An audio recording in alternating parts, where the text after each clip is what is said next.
हमारी दुनिया कितनी खूबसूरत है ना? पर इस दुनिया में सब अपनी रोज की जिंदगी में बिजी रहते हैं। पर क्या आपने कभी सोचा है कि ये ब्रह्मांड जिसमें आप इतने सालों से रह रहे हो, इसकी शुरुआत कैसे हुई? जितनी घटनाएं हुई है, उसकी शुरुआत कहाँ से हुई? वैज्ञानिकों को ये पता चला कि हमारा ब्रह्मांड चारों ओर से फैल रहा है। ये ब्रह्मांड हर एक सेकंड साइज में बढ़ता जा रहा है। तो ये जानने के लिए कि इस ब्रह्मांड की शुरुआत कैसे हुई, हमें सिर्फ समय को रोकना होगा और पीछे जाना होगा। चलिए थोड़ा पीछे चलते हैं, कुछ ज्यादा ही पीछे।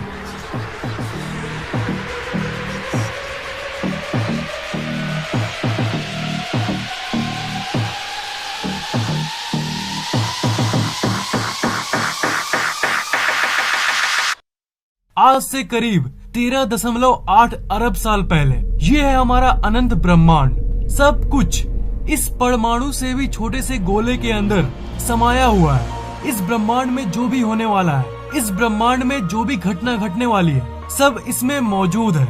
इस ऊर्जा के गोले के अंदर यहाँ पर समय का कोई अस्तित्व नहीं है। पर अभी दुनिया जिसे हम जानते हैं, वो सब की शुरुआत होने वाली है। किसी रहस्यमय कारण के चलते एक एटम के साइज से भी छोटा ब्रह्मांड अचानक अपने अस्तित्व में आया।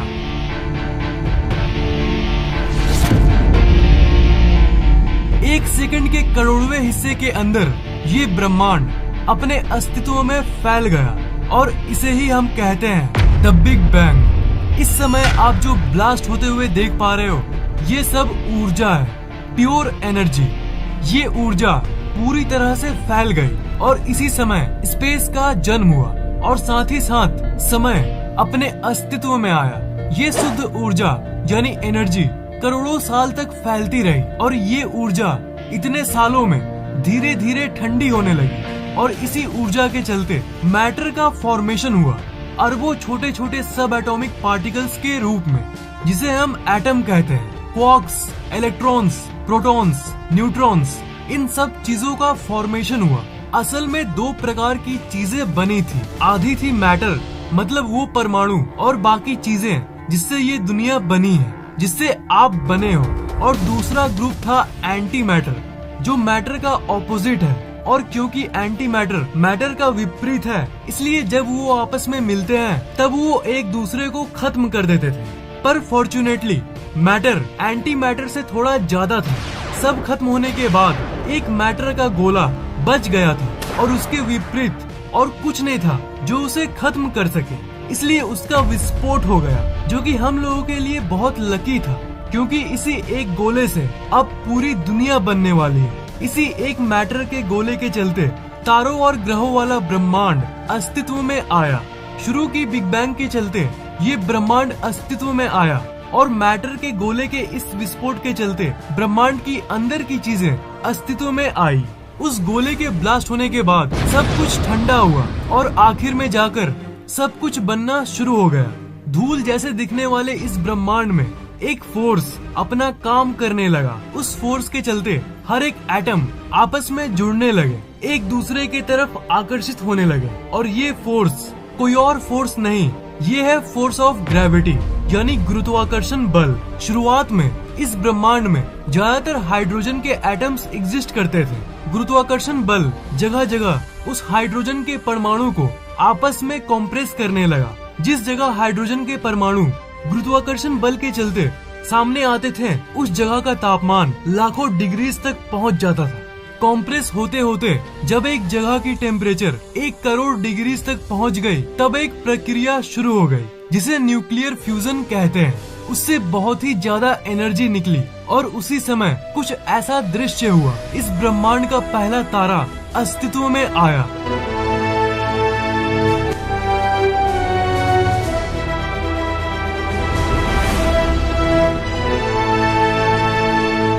फिर इस तारे को अपना एक दोस्त मिल गया और इसी प्रक्रिया से शुरुआत में 200-300 तारे बने और लाखों साल के अंतराल करोड़ों तारे अस्तित्व में आ गए। जी हाँ, यही वो तारे हैं जो आप रात को आसमान में देखते हो। वो ब्रह्मांड के शुरुआत में इसी तरह बने थे। धीरे धीरे ये तारे गुरुत्वाकर्षण बल के चलते सामने आने लगे। वो आपस में एक ग्रुप में रहने लगे और अरबों तारों का समूह इस ब्रह्मांड में दिखने लगा और अलग अलग शेप और साइज के ग्रुप का फॉर्मेशन हुआ। वो नजारा कुछ ऐसा दिखता है और इन्हें ही कहते हैं गैलेक्सीज।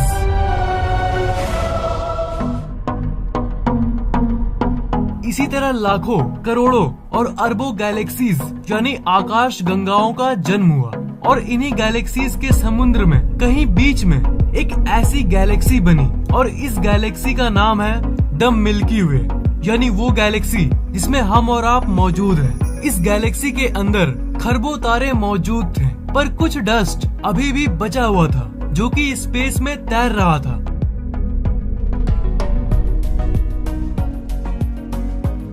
पर हजारों साल के अंतराल में ग्रेविटी अपनी पावर दिखाने लगी। जो डस्ट मौजूद थी वो भी गुरुत्वाकर्षण बल के चलते आपस में सामने आने लगी और इसी परिस्थिति के बीच में बहुत सारे प्लैनेट्स यानी ग्रह बनने लगे। सारे एस्ट्रॉइड जैसे दिखने वाले टुकड़े ग्रेविटी के चलते आपस में मिलने लगे।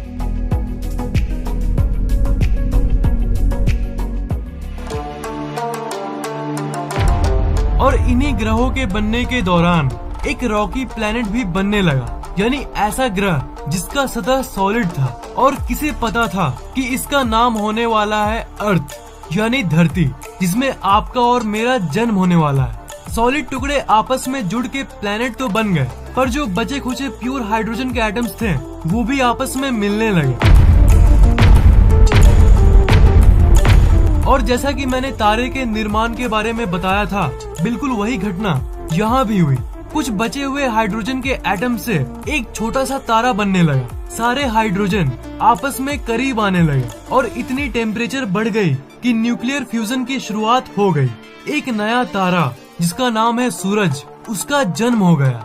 जब ये सूरज बना तब ये एक बहुत ही तेज सोलर विंड को इरप्ट किया, जिसके चलते बाकी सारे धूल के कण सोलर सिस्टम यानी सौर मंडल के बाहर चले गए और सौर मंडल में वही 8 ग्रह और बाकी उपग्रह बच गए जो कि साइज में बड़ी थी।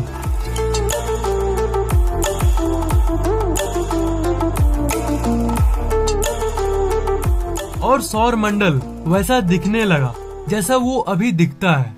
सोलर सिस्टम के बाहरी तरफ बहुत सारे गैस के प्लैनेट्स बन चुके थे, जैसे जुपिटर यानी बृहस्पति,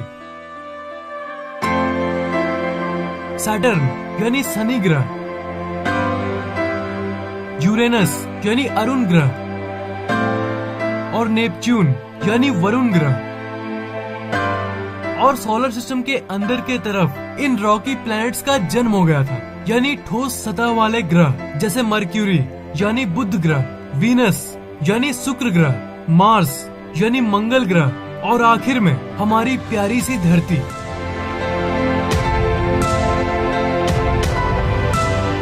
और यही वो धरती है जिसके इतने बड़े सतह पर से एक जगह पर बैठ के आप इस वीडियो को देख रहे हो। आपके जन्म के पहले इस ब्रह्मांड में इतना कुछ घट चुका है। बिग बैंग से जन्मा वो मैटर और उस मैटर से जन्मा ये तारा और इस तारे के बाद ग्रहों की उत्पत्ति और इसी के चलते आपका जन्म। यही थी आपके और आपके पहले की कहानी। ये वीडियो आपको कैसा लगा नीचे कमेंट जरूर करना। वीडियो को लाइक और शेयर जरूर करना और ऐसी और वीडियोस के लिए इस चैनल को सब्सक्राइब जरूर करना।